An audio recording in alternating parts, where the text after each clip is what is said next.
For artists out there, there's a lot of ideas, a lot of business ideas you all can do. Sometimes we feel like art is not like well paid, but actually there's a lot of ways of art that people value, and you can put value out there in whatever type of art that you can make. There's always gonna be someone who's gonna value it and probably be a good customer for you. That's really great. I think the notion of the starving artist or the struggling artist is one that like we should put to bed. You're not selling them a piñata, you're like creating this amazing memory for a parent and their child. Welcome to Future Titans, where we spotlight remarkable middle and high school entrepreneurs building real businesses that solve real problems. Every founder we speak to has received a $1,000 Formidable Fellowship grant. It's not equity, it's not debt, just a bit of inspiration capital to say keep doing what you're doing. If you're a student entrepreneur, we'd love to support you too. Just visit formidablefellowship.org to apply for a grant. It takes less than 5 minutes. And if you believe in empowering young builders, consider supporting our mission. All contributions are tax deductible. Now on to the conversation. Hi, everybody. Welcome to Future Titans. Today we are interviewing another Formidable Fellowship grantee, Victoria, who's built an amazing and very interesting company. I'll let her introduce herself first. Victoria, can you tell us where you live, what grade you're in, where you go to school? So my name is Victoria Vasquez. I live in Houston. I go to Stafford High School. My piñata business is called Crafty Piñatas. Okay, awesome. So you heard Victoria talked about her piñata business. So let me also get, what grade are you in? I'm in 12th grade. You're in 12th. Okay, awesome. So, the only applicant that we had that was making piñatas, so we were very excited to find this business. Let's start with the founding, kind of how did you get into this business? Because I don't think it's a business that anybody else necessarily thinks about naturally. I was born in Honduras, and their piñatas are more like a tradition. We have piñatas almost for everything, like birthday parties, like New Year's, and like every like reunion we have, like Christmas. We always love to have piñatas and filled with candy. So I've always been like intrigued by how pretty they were, how colorful. So I told my mom that I wanted to learn how to make them, and also because I've been very into like crafts and art, so I wanted to learn. And then she contacted me with a lady that she knew how to make them, and I was there for like a week maybe, for like 2 days. It wasn't that much time, and so she kind of teach me how to make them. And then so it was more like a hobby. I started making them for my family, and then they said like they were very pretty and that I should try maybe like to sell them. And that's where I started like taking pictures and sharing them, um and I started getting like customers. Okay, amazing. All right, so you kind of went to piñata camp, it sounds like. A little bit, yeah. Right. Okay. So you went for 2 days and you studied under sort of a piñata master, right? Somebody who's really good at. And where was this? Was this in Texas? Where or was this in Honduras? They was in Honduras. In Honduras. Okay, cool. So you went to Honduras. Was this on like summer break or something? It's before I came to live in Texas. I see. I see. Yeah, I Okay, spent that. before you came. Okay.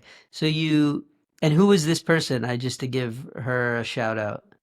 Oh, so it was a family, like a family woman from my mom. Is that my mom is a teacher, and so she had this like lady.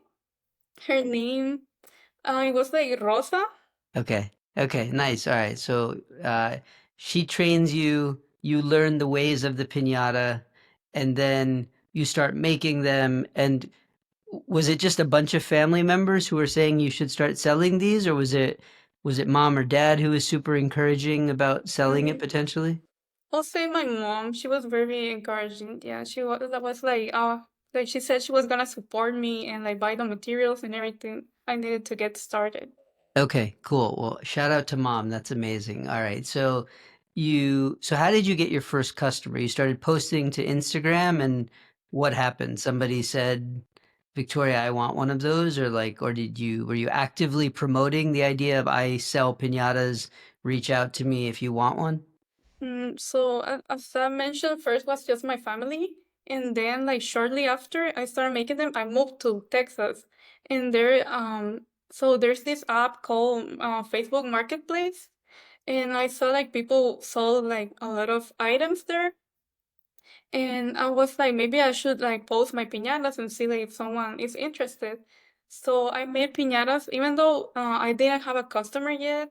I made some like general characters, and I posted them on Facebook Marketplace and like the price. In the beginning, I gave them like for ship. I think the price was like $20. It was very cheap for a piñata, and and then I started getting people talking to me like if I could make like a number piñata for a certain day, and that's how it started. Amazing. Okay, so and you just found Facebook Marketplace and sort of taught yourself how to use it? Mhm. Yes, I Okay, did. that's outstanding. And so did you do that?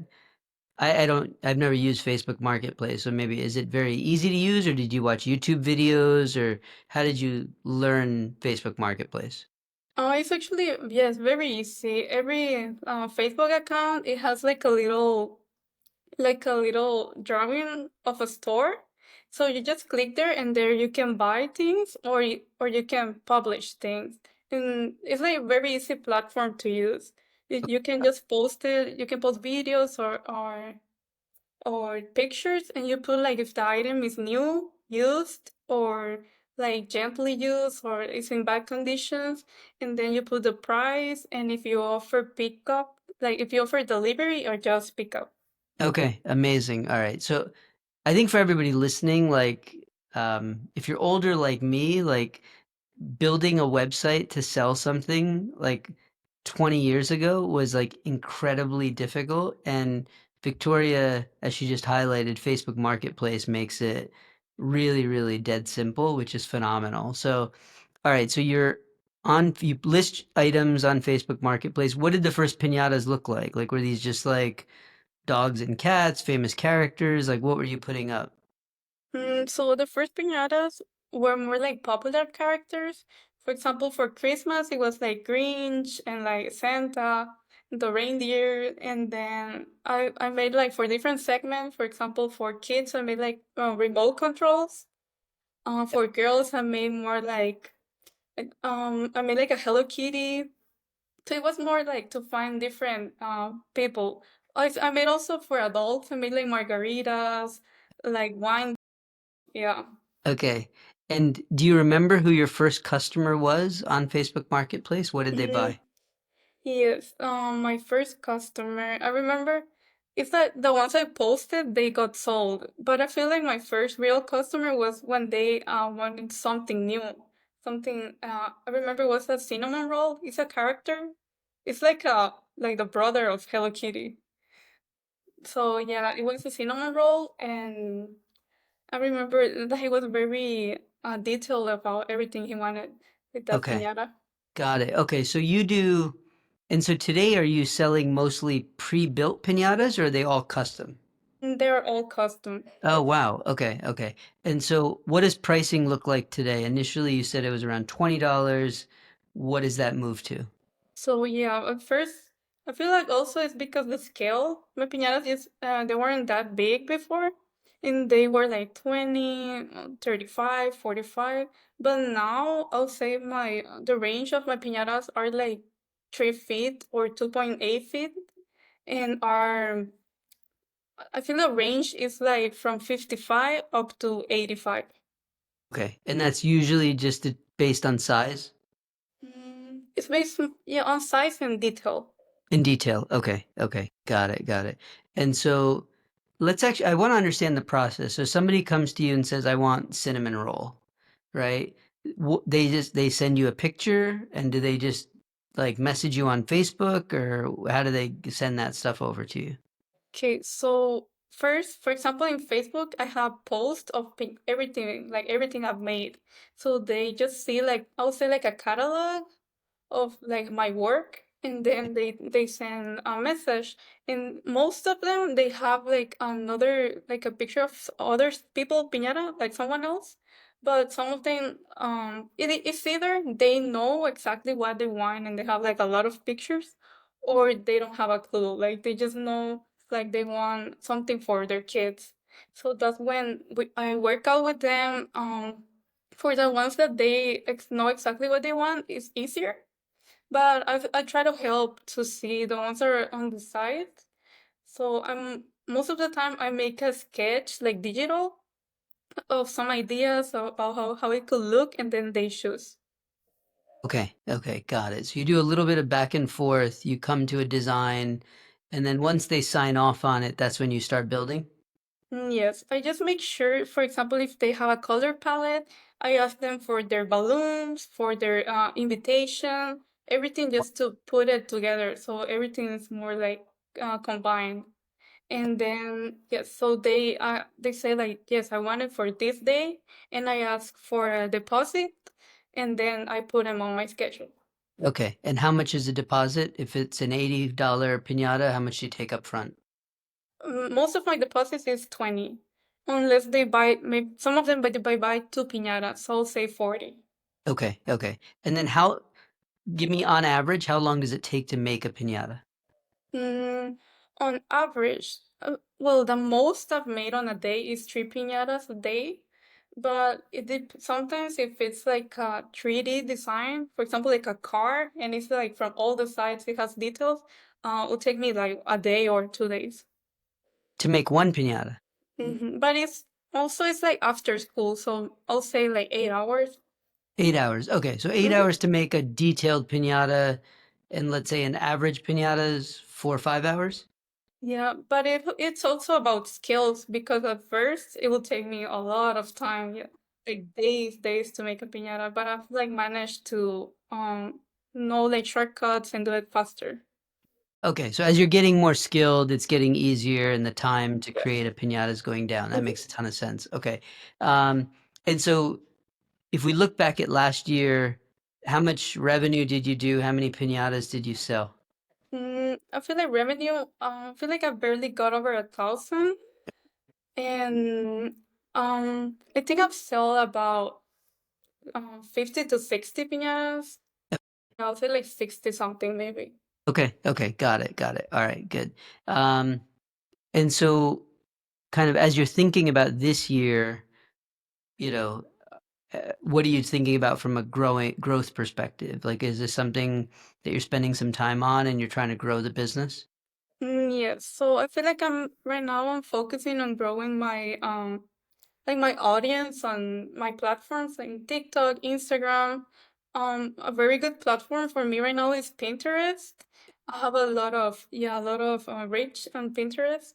So I'm trying to grow my social media because I look forward also to like have maybe a little bit of income from videos and like explaining a little bit from how to make a piñata, maybe like something. Got it. Okay, cool. All right. So you're kind of trying to diversify where your revenue comes from. And Yes. are you shipping them now, or is it all local that you've been selling? Mm, so I tried everything like to be local, and that's a good thing about Marketplace because it promotes you locally.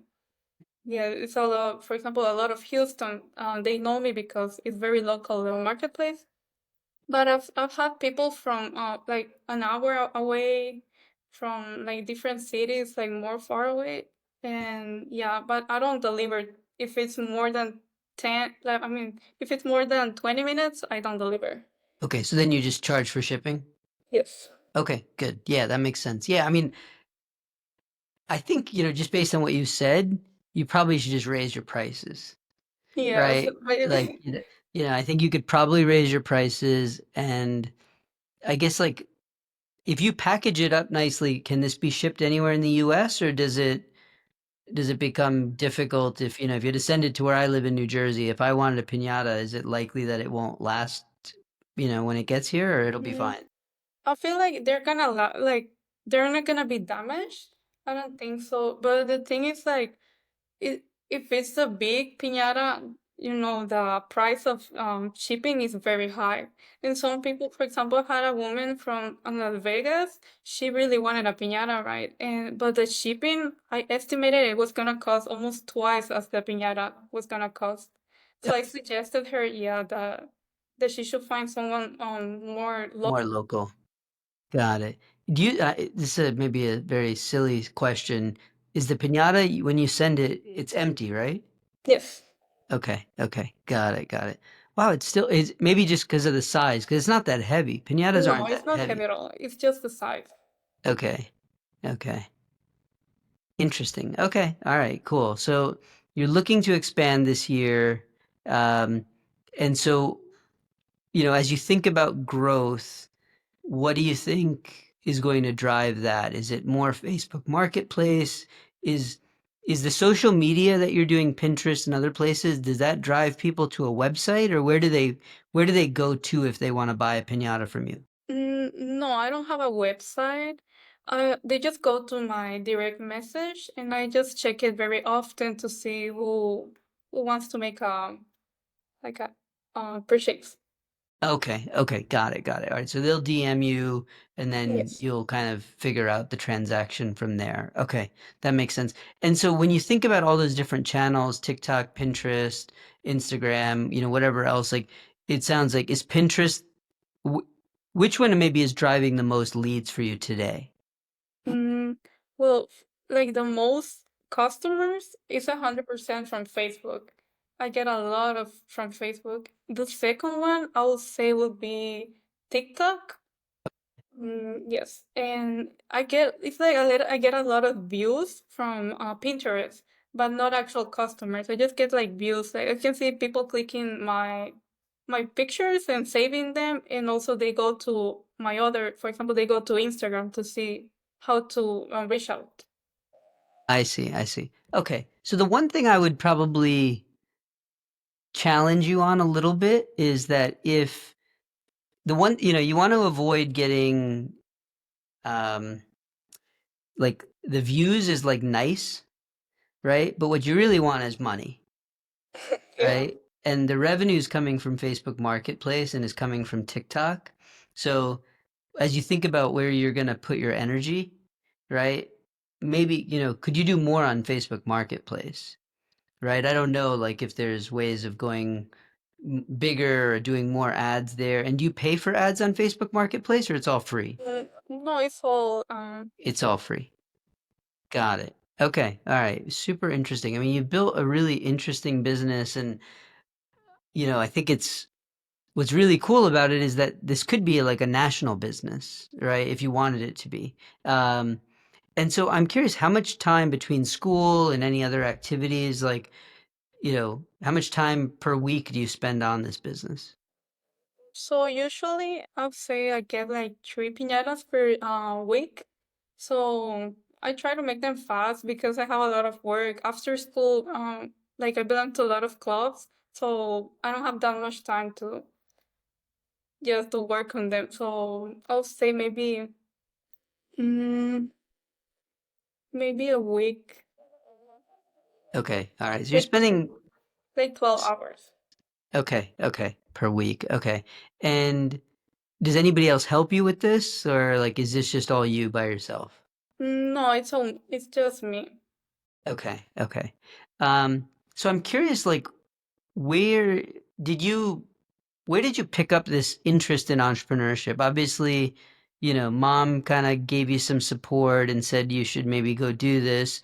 But where did you grow up in a household where there's entrepreneurs? Did you learn any of this at school? Is it by watching YouTube? Like, where did this entrepreneurial instinct come from? I would say it's a mix of things. For example, in my school, I had entrepreneurship class, and my teacher, Mr. Tidwell, this is in Arlington Heights, and he was a very like a mentor for me for all this business. He was very helpful, and I felt very supported by his class and the things he teach me. Also, I'll say follow people from social media. There's like a girl that she does arts and crafts, and she sells them, and she has like a very good like she teaches a lot of tips for small businesses. Her channel name is Comfy Studio. Also, yeah, my parents they were a very good support for me. Okay, that's amazing. So, Mr. Tidwell, Glenn Tidwell is I think we've had now 4 or 5 grantees who've come through his class. So like he's in our Hall of Fame for entrepreneurial teachers. Like I think he's really done a great job. There's a lot of students of his who've gone on to build really interesting businesses, and you can hear them on some of the other podcast episodes. Um, I'm curious, like what skills for your business or in general do you wish school taught you? Right? Is there things that you wish school did more of or less of that you think would make you better at business? I'll say something I sometimes struggle a little bit is with the part of how much to charge and how to like pay myself. Yeah, so I think that that's like something I struggle and it's been like try and error, but I'm going. I'm trying. Yes. Okay. Well, let's actually try to do that a little bit, right? Because I think the simplest way to do it is, it costs you a certain amount to make a piñata, right? You have your materials, your glue, your paper mache. I might have that all wrong because I don't know what it takes That's to make a okay. paper Yes. piñata, but hopefully some of those are right. So do you have a sense for like for the car? Do you know what it cost you to make the piñata? Actually, making a piñata is very cheap. For example, I get a cardboard from free from like a place where they have scrap cardboard. Yeah, and they gave it to me, and also like use tissue paper, and everything is it's not that expensive. It's the time actually. It's It's a the time. time. Okay, good. All right, that's a great insight. So a couple things here. One for any other young entrepreneurs listening. Um, there's like no excuse not to start a business, right? Like what Victoria has done is taken she's gotten free materials, which is unbelievable, which is like one of the smartest things I've heard. And is creating something very inexpensively, right? So there's not like a lot of like a barrier to starting.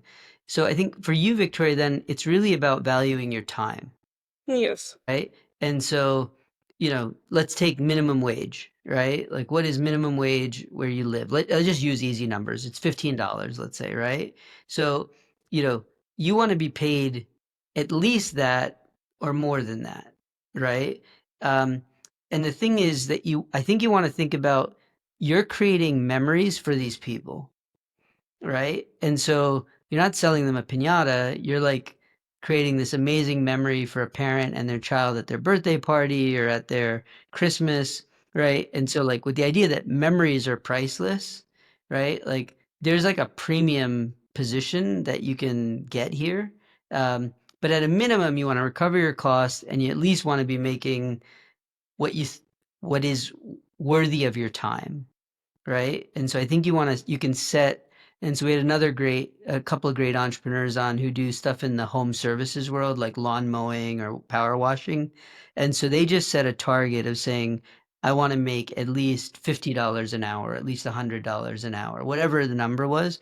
But it was not, it was a good number, right? And so set that number and then price accordingly. So then if you say it's $30 an hour and somebody's gives you a piñata that's going to take 4 hours, then that's $120 piñata, right? And what you might find is you might raise your price, you might get fewer customers, but you actually might make more money, right? So I think like one of my biggest mistakes as an entrepreneur when I started was I was very fearful of raising prices, but if your product is good, and you're in the business of helping people create memories, you can actually charge probably quite a bit. So we can talk offline about that, but I think like it sounds like you've built a great product, and you can probably charge more than you do. So that's really good. How about if we go back to school for a second? Mr. Tidwell's class was obviously very useful. I'm curious if we were to sort of go back to what you learned in his class that's been helpful for business, what did that look like? I'll say mainly it will be like the like mentality of an entrepreneur, like to never back down, to like keep on going towards your goals. It was very about like those values of an entrepreneur, I'll say, and also how to like connect with others, like how to treat customers well, how to connect with other entrepreneurs, not like competition, but like for value. I'll say I learned a lot about that. So, what's the biggest mistake you've made so far, and what did you learn from that? So I remember this one time I got a lady, she asked for a very complicated piñata, and she was very detailed with every single thing she wanted. And I remember that time I charged her like was $60. And the piñata ended up taking me a lot of materials, and I took a lot of time to make it. And she wanted pictures every like almost every 10 minutes. And yeah, so I remember that after I finished it, I was like, this piñata took me too much materials and time. And I kind of felt like, yeah, like I made a mistake charging so little.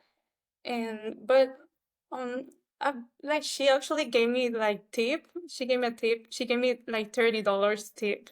So I didn't end up losing that much that time.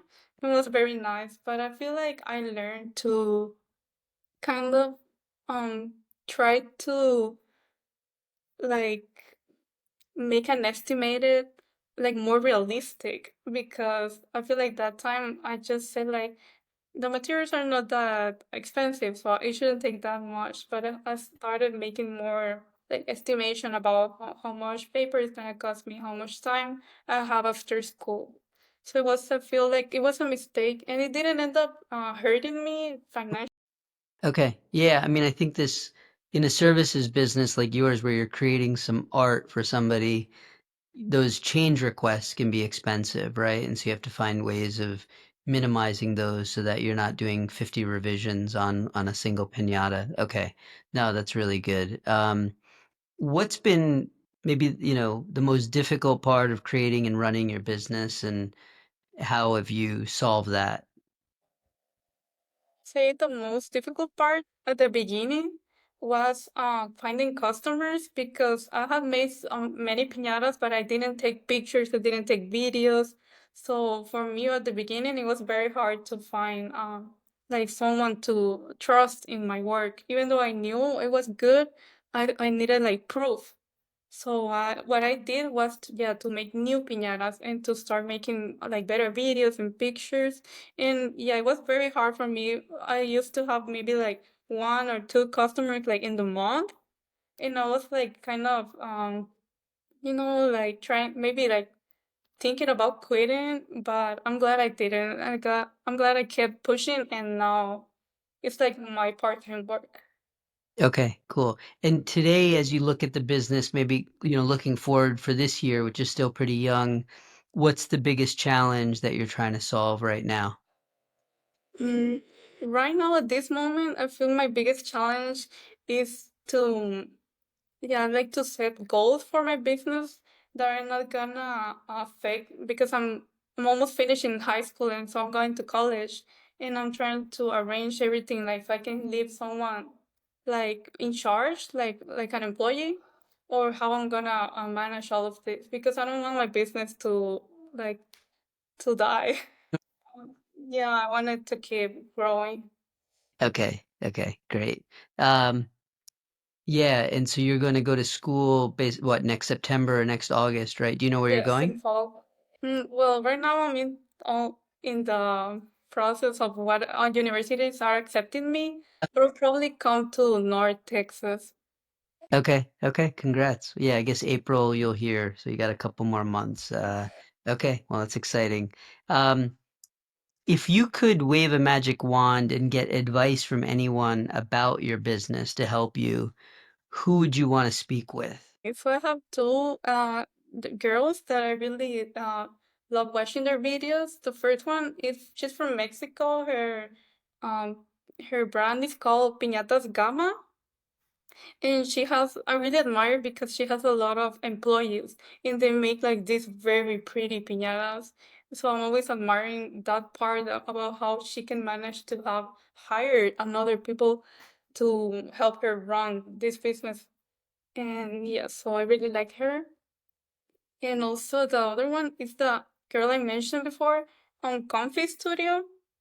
She has a small business. She does like little like from like little trinkets, like fish and stuff. It's like art, and but she gives a lot of good advice on how to run small businesses, especially with the social media.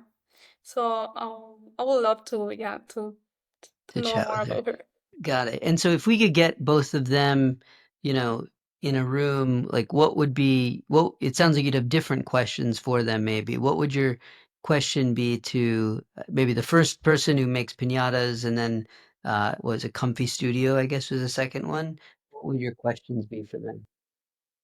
So for Piñatas Gamma, I would ask her more like how she I transitioned to trusting other people to do the work because she has the skills, and I feel like I will struggle to trust someone else to hire them and like to do the things I do. So ask her more like how to make that transition, what kind of things she like try to look for in when she hired people. And for the Uncomfy Studio, I'll say like how she like became more confident on social media because I'm not like that extroverted, and I sometimes like feel, yeah, I feel like I don't want to talk in front of a camera. But I'll say maybe advice on how to be more open with all this world of social media and not be too scared. Okay, great. Well, you're doing fantastic today. So so I think you're good on camera. Thank Yeah, I think on the first point you raised around the woman who makes the piñatas, I think that's like a very big challenge that every entrepreneur goes through is how is somebody else going to do the thing that I am so good at, right? And it's sort of how do you create a formula that other people can follow, right? And so, that is an interesting question, right? Like, because you're an artist, how do you take, it's hard to replicate art because you can't clone yourself, right? you. And so it's a really interesting question, and I think something that every business owner kind of struggles with because they always worry about quality and is this person going to care as much as I do and all of that kind of thing. So yeah, those are great questions. Hopefully we can get them to connect with you. Uh, you mentioned Mr. Tidwell. Are there any other teachers, coaches, mentors that you have that have been inspirational, supportive, or who just really taught you a lot? Yes, in the school I'm actually right now, like I mean right now, I have she's an advanced marketing teacher. Her name is Miss Lauren, and yeah, she's very helpful. Also, I've asked her for advice, mainly on how to market my piñatas, like if I should put music, if I should take pictures outside, inside. So she's very, very helpful with that part. Okay, that's awesome. And Miss Lauren, you said? Miss Lauren. Okay, amazing. Well, shout out to Miss Lauren. That's great. And so you have a marketing teacher. So are you like doing a lot of business classes in high school? Does your high school has lots of business classes? Yes, I've been very lucky that my high schools, even though when I transferred from Mr. Tidwell, my entrepreneurship class, to this school, they have also like it's like a business pathway. So I've been able to have classes related to business. Okay, okay. Oh, that's great. That's fantastic. Um, what did you received the $1,000 Formidable Fellowship grant. Uh, I'm curious where you invested that or where you're thinking about investing that. So right now, I have a lot of the money saved still, but I've used some of it because I want to start making balloon garland arrangement. So yes, so I'm going towards that also.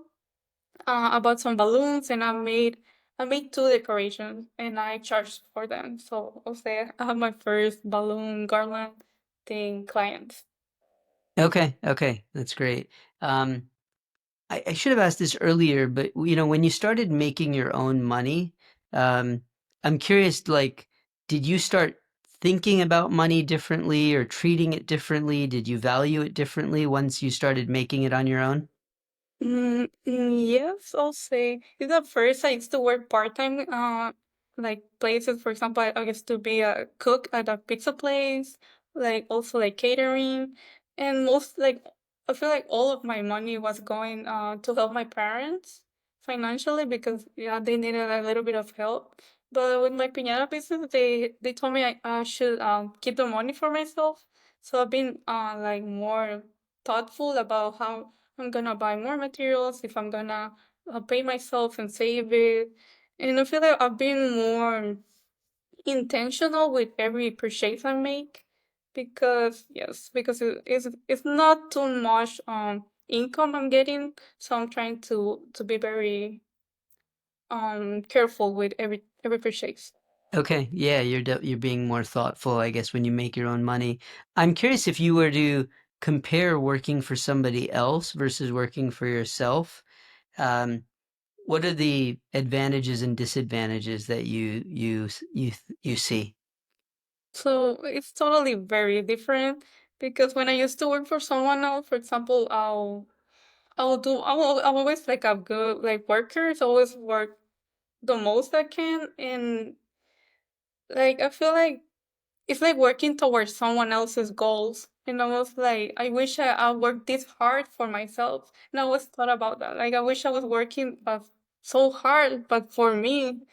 So, yes. But it's easier to work for someone else because like you finish and then you go home and you sleep. Meanwhile, if you're a business owner, you have, for example, I have to keep posting, keep texting people to work a lot more than if I work for someone else. Yeah, it's totally different, but I'm very happy that I'm working like hard for me, for my business, and I feel it's totally worth it. Even if I work more than if I will be working for someone else, it's for me and it's for my business, my growth. Okay. I love it. Yeah. We should just bottle that up what you said. Yeah. Like I think working for yourself is not easier, but it's much more gratifying. It's much more, it feeds your soul and and it doesn't always feel like work, which is great. So, that's an amazing point. Uh, I guess our kind of final closing question that we like to end with is, for other young builders who are listening, who are sort of inspired by your story, Victoria, what advice would you give to them? If they're contemplating starting a business, but they're nervous or scared to do so.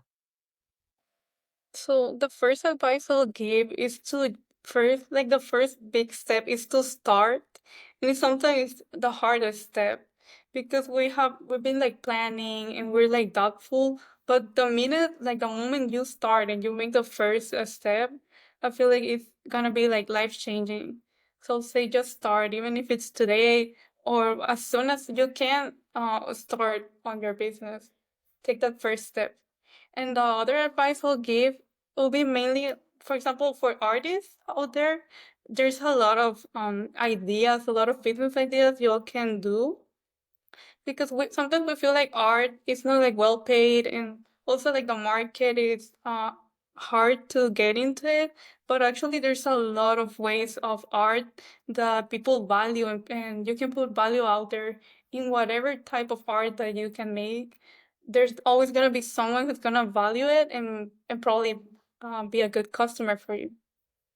Okay, that's really great. I think the notion of the starving artist or the struggling artist is one that like we should put to bed. We had another great entrepreneur named Daisy who wrote children's books, so also an artist, and she found a way to, invest in her art but also make money off of it. It's very similar to what you're doing, Victoria, which is fantastic. Well, um, awesome to meet you.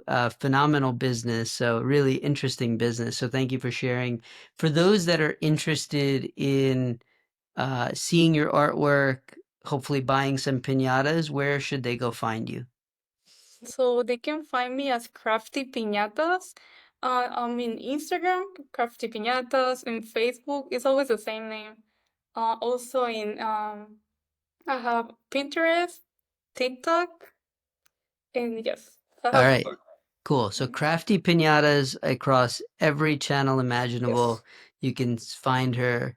Um, she ships piñatas. It might be expensive, but she does great work. She's going to raise her prices, so be warned.